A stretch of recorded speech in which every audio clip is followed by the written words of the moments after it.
देख रहे हैं नीलम टाइम्स मीडिया। मैं हूं नीलम तिवारी। आप सभी दर्शकों का नीलम टाइम्स मीडिया में स्वागत है। आइए नजर डालते हैं आज के मुख्य समाचारों पर। मामला देखिए, इलेक्शन अपने इस पे है, पुरुष पर है, और इसमें हम ये देख रहे थे कि हम अपनी भूमिका क्या रख सकते हैं, मगर पार्टी को हमने बार बार कांटेक्ट करने की कोशिश की। पार्टी की तरफ से कांटेक्ट हुआ। कल तो हमने उनको डिक्लेयर कर दिया कि हम जो है नीलेश सांबरे साहब जो यहाँ भारतीय जनता पार्टी को हरा सकते हैं, वो भारतीय जनता पार्टी को हराने का काम नीलेश सांबरे साहब करेंगे।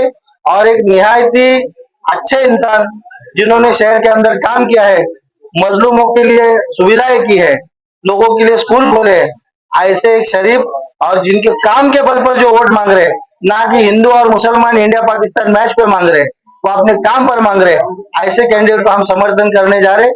और ये बात को हमने तय किया और आज हमने नीलेश सांबरे साहब का समर्थन। आप पार्टी के साथ में समर्थन कर रहे हैं, पार्टी को छोड़ कर? जी, पार्टी देखिए, आपके सामने जो बैठे हैं सारे अहदेदारान है। मैं खुद जनरल सेक्रेटरी हूँ, मेरे बाजू में हमारे सीनियर लीडर अबू ताहिर आजमी जो पार्टी के प्रवक्ता है, शहनशाह शेख साहब है, ये फाउंडर मेंबर है, सलीम भाई, अफसर गुरु, सारे जो लोग हैं इस तरफ है। एक जो बेजुबान जानवर और दूसरा जो नॉन स्टॉप मशीन है वो उस तरफ है। एक अभी इसमें प्रॉब्लम ऐसा है कि समझ लो अकरम खान अगर जीत गए 2 लाख वोट से, जैसे आज आगे चल ही रहे हो 2 लाख वोट से, अगर वो जीत गए तो 2 लोग को पार्लियामेंट भेजना पड़ेगा, या अकरम बाबू बेंच बजाएगा और शादा उस्मानी मोदी की आंखों में आके डाल के बोलेगा। तो ये भी एक दिक्कत है। भाई, आपके पार्टी की एक उम्मीदवार चुनावी मैदान में, आप उनको ना समर्थन देते हुए जिजाऊ संगठन का कहीं ना कहीं पार्टी में फूट नजर, पार्टी में फूट है क्या? आपको समर्थन देने का किसी प्रकार का राज्य अध्यक्ष का लेटर आया है? देखिए, राष्ट्रीय अध्यक्ष का कोई लेटर हमको आया नहीं है। महाराष्ट्र के अध्यक्ष से हमारी बात होती है। महाराष्ट्र के अध्यक्ष ने हमको कहा, हमने उनको ग्राउंड रिपोर्ट बताया कि यहाँ जो एमआईएम के जो कैंडिडेट आपने दिए हैं वो कैंडिडेट निहायत ही काबिल नहीं है, क्योंकि वो 4 बार कॉर्पोरेशन का इलेक्शन लड़े, उसमें 658 वोट पाए उन्होंने। और दूसरा जो कैंडिडेट है जिसके जो जबान उसकी रुक ही नहीं रही है, वो पता नहीं रात के अंधेरे में क्या करने भारतीय जनता पार्टी के मिनिस्टर के पास जाता है। वो जो इतना बोल रहा है कि मुसलमान ये वो, लेकिन उसके पास कौन है जो वोट दिला दे? आपने उनकी सभाओं को कवर किया है, 15-16 साल के बच्चों के नीचे कोई नहीं वहां। ये मेरे को लगता है वो 2029 की तैयारी कर रहे हैं कि वो वोटर बनेंगे तो एमआईएम का काम करेंगे। आप अपने कैंडिडेट का मतलब कैंडिडेट को नकारते हुए दूसरे कैंडिडेट को अपना कर रहे हैं? बिल्कुल सही बात है। हमारा विरोध जो है वो कैंडिडेट को है, ना कि पार्टी को। हम ना पार्टी छोड़ रहे, हम असद साहब से बेइंतहा मोहब्बत करते हैं, करते रहेंगे, पार्टी में आखिरी दिन तक बने रहेंगे। करते उन्होंने ये डिक्लेयर किया? जी बिल्कुल सही बात है, उन्होंने नहीं किया, ये औरंगाबाद से आई है। हमने बार बार इनको पूछा कि आपको टिकट दी गई है तो आप पार्टी के वर्कर लोग को क्यों नहीं बुला रहे, बल्कि किसी भी वर्कर को कांटेक्ट नहीं किया गया। ये चंडाल चौकड़ी जो है वहां पर चल रही है, किसके कहने पर चल रही है आप बेहतर समझते हैं, मैं उसके बारे में बोलना नहीं चाहता। यही ग्राउंड रिपोर्ट मैंने ऊपर दिया। मुझे कहा गया जो आपको बेहतर लगता है, जो भारतीय जनता पार्टी को हरा सकता है, जो आने वाले टाइम में बीजेपी में नहीं जा सकता, उस कैंडिडेट का आप समर्थन कीजिए। हमने वो कर दिया। हमको लगा नीलेश सांबरे आज ग्रामीण के अंदर 1 नंबर पे चल रहे, तो क्यों ना भिवंडी पे भी उसको 1 नंबर पे लाया जाए।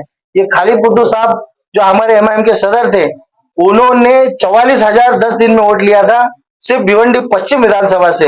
अभी पूरब और पश्चिम में हम 90,000 वोट नीलेश सांबरे साहब को देने की कोशिश करेंगे। नहीं, देखिए ऐसा है, एमआईएम को छोड़ने का कोई सवाल ही पैदा नहीं होता। पार्टी अगर हम पर एक्शन लेगी तो पार्टी का डिसिप्लिन अगर हम खराब करें तो पार्टी हमारे खिलाफ एक्शन लेगी, तो हम उसका जवाबदेही है। मगर ऐसी कोई बात नहीं है। पार्टी को हमने 3 तारीख से लेकर आज तक कांटेक्ट करने की कोशिश की, मगर महाराष्ट्र का जो आपका भी जो सवाल है कि इतना लेट क्यों जागे, तो उसमें भी जवाब आपको दे रहा हूँ कि 13 तारीख तक जो है इम्तियाज जलील साहब का इलेक्शन चल रहा था। वो खुद हम उनकी जीत की दुआ करते हैं और वो इंशाल्लाह जीतेंगे और भारी मतों से जीतेंगे। और उसी में सब बिजी थे। हैदराबाद के अंदर हमारे असद साहब खुद लड़ रहे थे, बिहार में हमारे अख्तरुल इमान साहब किशनगंज से लड़ रहे थे, तो सारी जो लोग हैं वो बिजी थे, इसलिए कांटेक्ट नहीं हो पाया। मगर मेरा ये सवाल है कि जो कैंडिडेट पार्टी से लड़ रहा है, क्या उसका जवाबदारी नहीं था कि वो पार्टी के कार्यकर्ताओं को या पदाधिकारी को विश्वास में ले? मेरे सामने को हमने 3 चीजों पर उनसे बात की है। पहली शर्त यह है जो सबसे अहम है कि वो भारतीय जनता पार्टी पे नहीं जाएंगे। उन्होंने उसको यस कहा। उन्होंने परसों के रैली में भी कहा कि मैं जीत कराऊंगा तो भारतीय जनता पार्टी में नहीं जाऊंगा, और हारूंगा तो भी भारतीय जनता पार्टी में नहीं जाऊंगा। दूसरी कंडीशन हमारी ये थी कि हम आपको लोकसभा में मदद कर रहे हैं, आप आने वाले 6 महीने बाद जो विधानसभा का चुनाव है उसमें आप पूरी जिजाऊ संगठन और आपके कार्यकर्ता हमको विधानसभा में मदद करें। और तीसरी अहम चीज है कि कॉर्पोरेशन के इलेक्शन में भी वो एमआईएम को समर्थन करेंगे। कमिटमेंट किए हैं, किस तरह से आप कमिटमेंट आप क्या कहना चाहेंगे? जिजाऊ का काम देख के कल भी राष्ट्रवादी के 2 नगर सेवक लोगों ने, आपने समाजवादी के 2 नगर सेवकों ने ले लिया, प्रवेश लिया। परसों कल्याण में कई लोगों ने नगर सेवक, माजी नगर सेवक, अल्पसंख्यक सेल के लोगों ने प्रवेश ले लिया। हम दावे के साथ बोलते हैं, जो काम करेंगे वो नेक काम करेंगे, भिवंडी का सुधार करेंगे। परसों मैंने एक पत्रकार जी को रात में वहां से वेस्ट में जाके के परेशान होकर फोन किया था कि भिवंडी की हालत अपने को सुधारने के, यहाँ पे अपने लोग रहते हैं, अपने लोगों को रहने का हक है। इस भिवंडी में मैं साइकिल पे घुमाऊं, इस भिवंडी में पीछे रखे एसबीआई के सामने जो ट्रैफिक पुलिस का था उसमें गिरा था, मेरा भाई था, भाई ने गिरा, साइकिल गिर गई, रिक्शा वाला आ गया तो गिरा। तो इसके साथ मेरा लगाव है। यहाँ पे अच्छा एजुकेशन देंगे, अच्छा हेल्थ का पोजीशन देंगे, महिला को सक्षम करेंगे, टोरेंटो का हटा के यहाँ पे बिजली लाएंगे और जैसा टेक्सटाइल पार्क के सूरत का वैसा बनाएंगे। और भाई साहब को शब्द दिया है, एमआईएम को लिख के दिया है हमने कि बाबा हम भारतीय जनता पार्टी में नहीं जाएंगे, हम सेक्युलर थे, सेक्युलर ही रहेंगे। कॉर्पोरेशन विधानसभा में हम इनको सहयोग करेंगे। दादा अभी भिवंडी शहर में 1 लाख हमारे क्लाइंट है, जिन लाभार्थी, वो काम हमने किया है। आप बाल्या मामा को दिखता है भिवंडी को, कपिल पटेल दिखता है, नीलेश साहब ने हर घर घर में नोटबुक से माध्यम से घर दिखाए। अभी 50 आरोग्य क्लिनिक यहाँ पे खड़ा कर रहे हैं, 50 जगह पे अपना वो ऑफिस रहेगा, हम 50 जगह पे फ्री कोचिंग क्लासेस है, 50 जगह पे हमारा नंबर सबके पास है, 21 लाख वोटर के पास है। हम ये नहीं बोलते हमारा गाँव 70 किलोमीटर है, 60 किलोमीटर, वो हमारा परिवार, ये भिवंडी लोकसभा ही हमारा परिवार है। यहाँ के हर आदमी का, हर दीदी का, हर बच्चों का व्यवस्था करना है मेरा जिम्मेदारी। मैं जाहिर दावे के साथ बोलता हूँ, मैं चुन के आने के बाद 3 महीने बाद एक दीदी हॉस्पिटल की गैर व्यवस्था के पेट के बच्चे के साथ गई तो पहला पुलिस केस मेरे ऊपर करने का, वही केस में दूसरा नंबर कलेक्टर का डालने का, महापालिका क्षेत्र में रहेगा तो कमिश्नर का डालने का। हमारा ड्यूटी है आपके सबकी हेल्थ की व्यवस्था करने का। एक भी बच्चा पूरे लोकसभा क्षेत्र में जिसको नीट पे 500 मार्क मिला है और उसके घर में पैसा नहीं, इसलिए उसको एजुकेशन नहीं प्राइवेट मेडिकल कॉलेज में लेना, तो जिम्मेदारी मेरी है। मैं दावे के साथ, मेरा ये वीडियो सब कट करके रख दीजिए, मैं हर बच्चों को मेडिकल डॉक्टर बनाना है उसको डॉक्टर बनाऊंगा, जिसको आईआईटी जाना है उसको आईआईटी में भेजूंगा। मैं इतना ही नहीं बोलता हूँ, मैं हम अपने अल्पसंख्यक दीदियों को विदाउट इंटरेस्ट पे 1-1 लाख रुपए तक पैसा दे दूंगा, उनको खुद के पैर पे खड़ा करूंगा।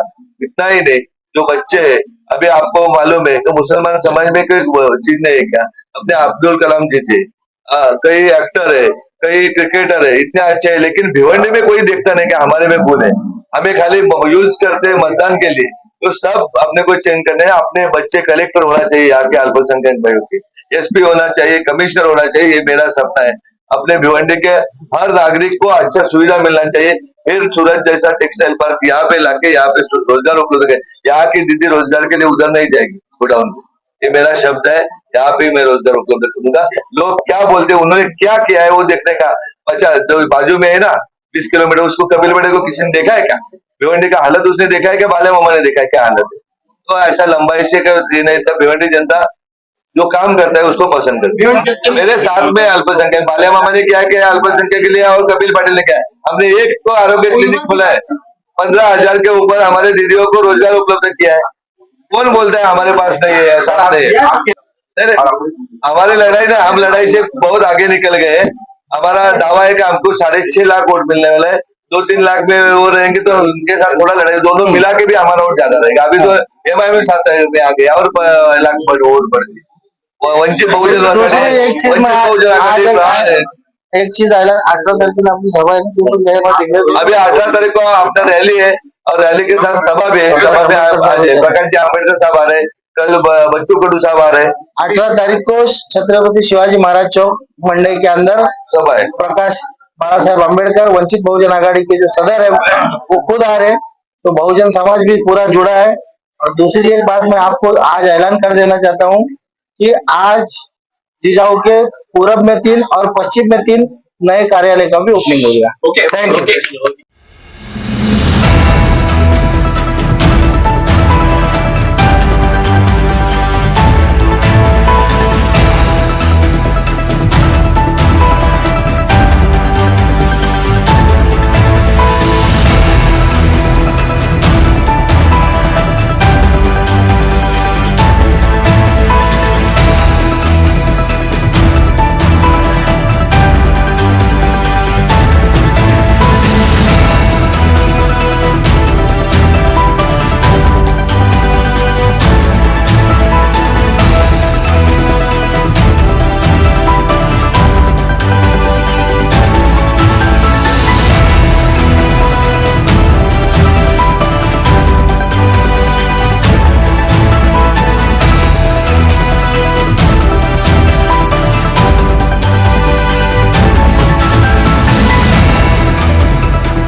इसी तरह सबसे पहले समाचारों को देखने के लिए नीलम टाइम्स मीडिया को सब्सक्राइब करें, लाइक करें, शेयर करें। धन्यवाद।